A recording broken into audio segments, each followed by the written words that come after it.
Greetings. Well, this is going to go out on my podcast, my little radio show, but I thought I would also shoot some video today. I am currently sitting in my brand new study. It's not all moved in, so there's a kind of an echo in here because not all the stuff is in here yet. There will be costumes in here, stored in here for my music videos. And what you see behind me is actually only books associated with research for next year's album. It is a very deep dive that it to me has been a long time coming. I've been speaking about a number of elements that will be a part of the album for a number of years now. And it's Pentecost Sunday today. And I am sitting on Treaty 2 territory of the Anishinaabe people. And I'm next to a national park. And I wanted to, what I wanted to do today was kind of refresh a little bit or review some of the things that I've talked about over the years and play a couple of songs. I mean, it's all going to be... the songs aren't going to be on next year's album. They'll actually be on this year's liturgical album. And these two songs, I didn't get them, the recordings of them finished for today like I wanted to because we're moving. But these two songs will be on the liturgical album that is going to be released on All Hallows Day this year. But mostly what I'll be talking about today has to do with next year's album and the preparation that I am doing for that project. And part of the preparation is some of the stuff that I spoke about a couple of years ago already, which is the research that I was doing around why Jesus moved situated himself around the Sea of Galilee and what was happening at that time, how Herod Antipas had turned the Sea of Galilee into a commercial fishery and renamed it after Caesar. And so it was called Lake Tiberias, and the commercial fishery was Tiberias as well. And all of Jesus' closest friends just so happened, well, most of them anyway, just so happened to be local fisher folk that drew their livelihoods and survival from the Sea of Galilee. And once I learned that, and also within the context of running a farm in as much as we are able, because we have an incredibly limited budget, but we work on a daily basis toward restoring this area this little patch anyway, into a kind of biosphere. And we have noticed the populations of insects and birds in particular really enjoy being here. So within the context of regenerative agriculture, or that idea where 1 + 1 equals more usually than 3, and sitting inside of the truth of abundance over the lie of scarcity, which we know Walter Brueggemann speaks about clearly, and also Cynthia Bourgeault speaks about it in the sense that when Jesus left the desert after the 40 days, he comes out not preserving his energy, but quote unquote squandering himself, as though it was an unlimited source coming from the very dawn of everything. And so when he does his miracle with the fish, it is a clear statement that about whose lake this is. This lake does not belong to Caesar. And I'm going to situate that in the context of a power struggle that you are going to see more and more of over the coming years particularly, one of my great heroes is a man named Oren Lyons, who's a faith keeper of the Iroquois Nation and adopted into, I believe, the Turtle Clan from the wolf.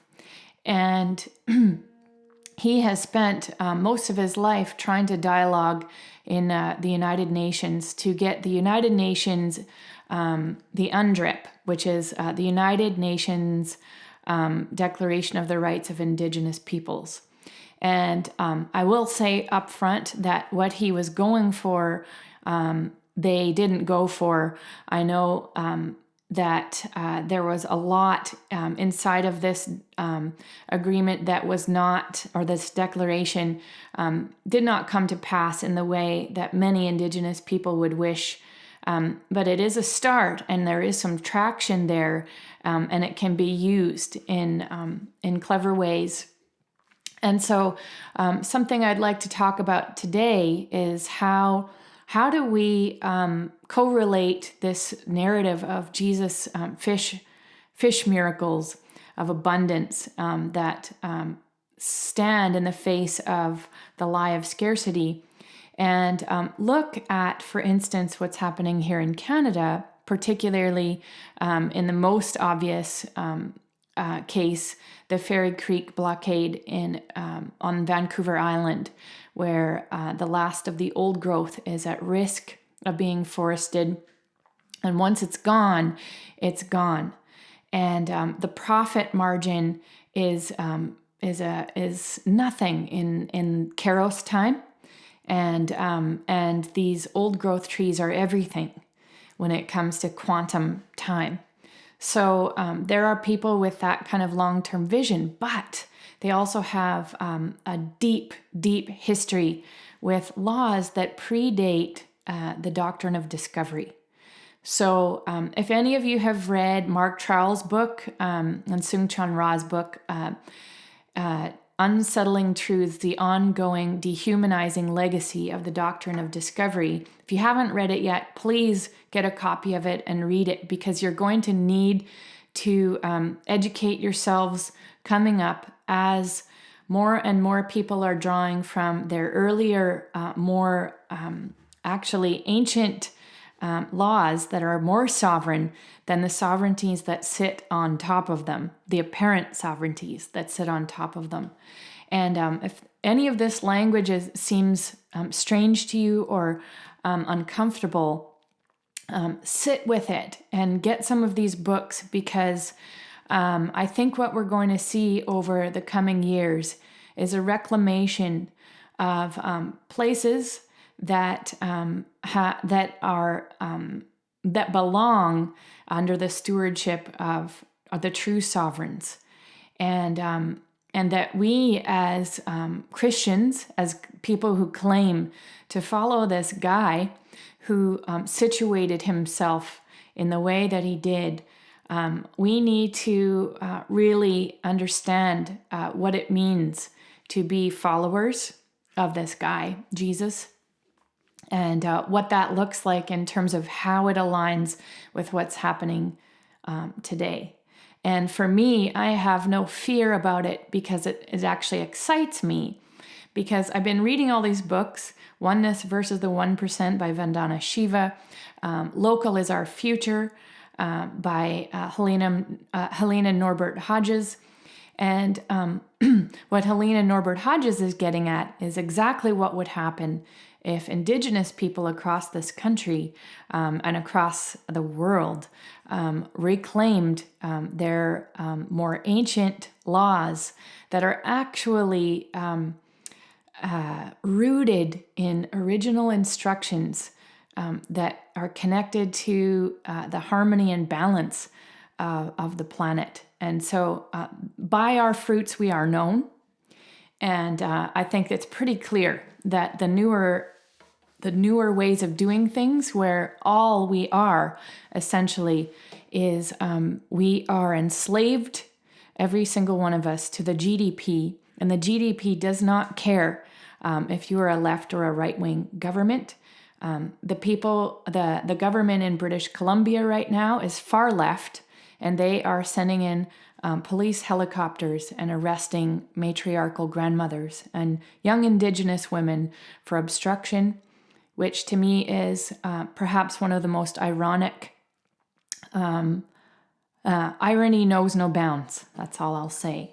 So it is Pentecost Sunday, and I want to be clear that there is a web of life that has never gone away, even in the midst and in spite of the Industrial Revolution, and we are a part of it. And we need to become allies and accomplices for people who are fighting for their rights. This is a part of the way justice must roll. And that is the God that I follow, and that is the man that I follow in Jesus, and the woman I follow who followed Jesus so closely, Mary Magdalene. I'm going to play the Deer's Cry, my version of the Deer's Cry, which just pulls a little segment out of it, because it is entirely a Pentecost. It's a Pentecost song for sure.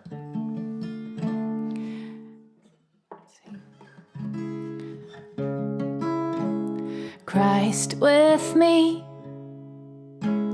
Christ before me, Christ behind me, Christ beneath, Christ above, Christ on my right and on my left,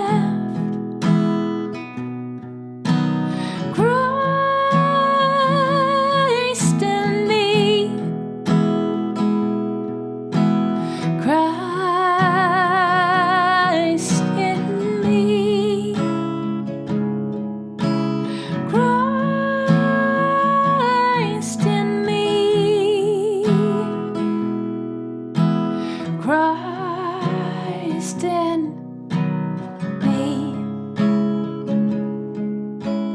Christ with me, Christ before me, Christ behind me, Christ when I lie down, Christ when I sit, Christ when we arise, Christ in me, Christ in you,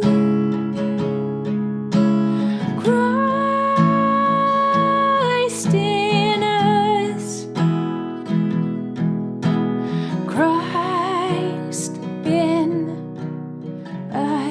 in us, Christ in me,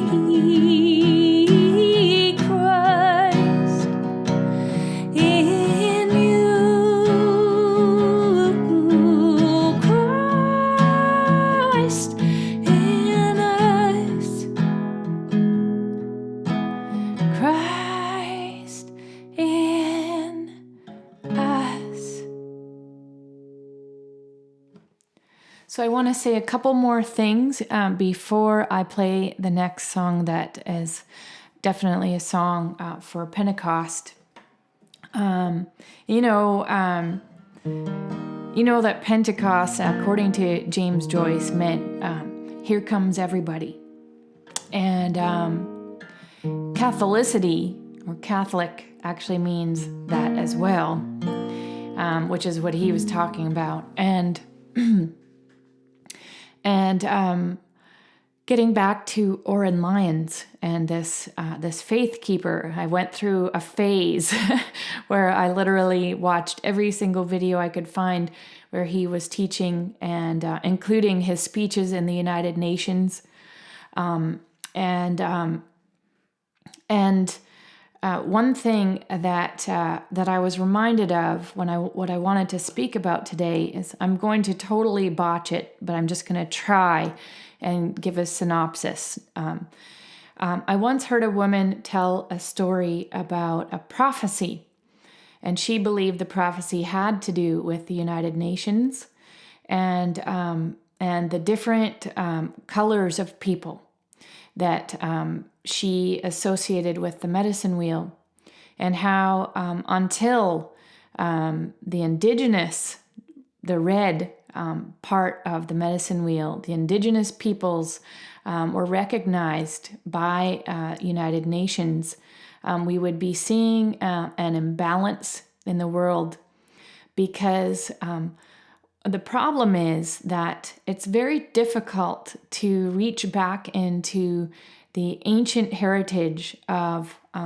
our own original instructions when we have been essentially orphaned by them when we crossed the big water and didn't tell any stories about that. So this project that I'm going to be working on next year, the album and potentially a book, is going to be in service to that. And that I actually think, as a daughter of the Christian household, it is a deep responsibility, because often what happens when we get disenchanted by state religion, we walk away and we don't do the deep work of digging. And sometimes what happens when that happens is, really always, we create a vacuum in ourselves. And unless we're doing appropriate healing, meaning I think that there's a danger in the westernization of Eastern thought. There's a lost in translation there, and it doesn't mean that we don't learn from Eastern teachers, but there's a lot of appropriation of that has gone on as well. And I'm not saying everyone from the West who has been ordained is appropriating by any stretch, but there's a shallow westernized version of Eastern thought that can take place when we haven't done the work. As well, another more violent version of that is the cultural appropriation of the indigenous people's expressions of this land. And I can say that I believe it is a symptom of our unhealed wounds around the history of us being attached to a violent history, and also an appropriating history of land in particular. And so this project is going to be attempting to do some healing work, but also acknowledge some of the ways in which we have tried to lick our wounds. And the way we've done that is by pulling on the resources of other people and making them even more devastated sometimes. So this song, it's scripture and it's prophetic, and it is really about here comes everybody, and really based this in Richard Rohr's idea of the universal Christ as well. Because that the danger again of Pentecost is to privatize it, and it is not a privatized thing. The Spirit, the Christic mystery has been animating. That's what I call it. It has been animating this story for a very, very, very long time. So. Thank you so much. I hope any of this made any sense to you. Please stay with me as I go through more unlearning and more truth-telling and more healing from my own history that is attached to a violent overtaking by colonial Canada in my case. So pray for me too. And for all of the people that are climbing old-growth forest trees in British Columbia, risking their lives and being shot out by rubber bullets. Indigenous people who belong on that land. So thank you.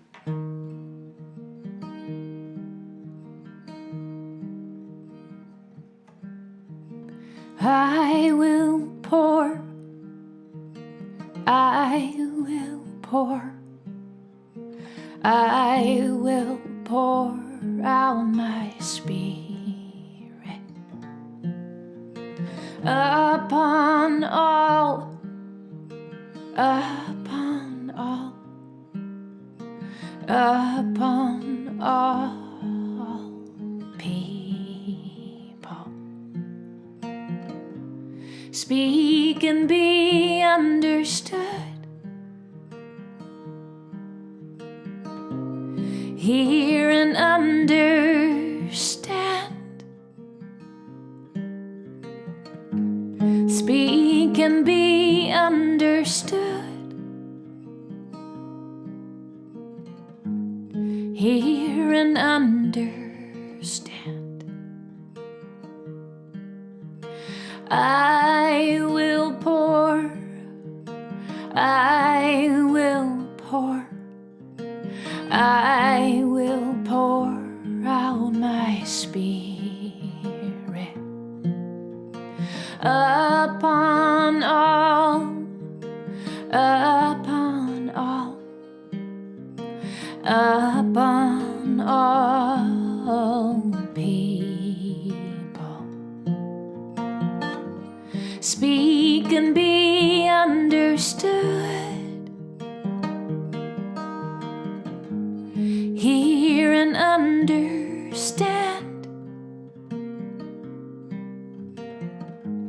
Speak and be understood. Hear and understand.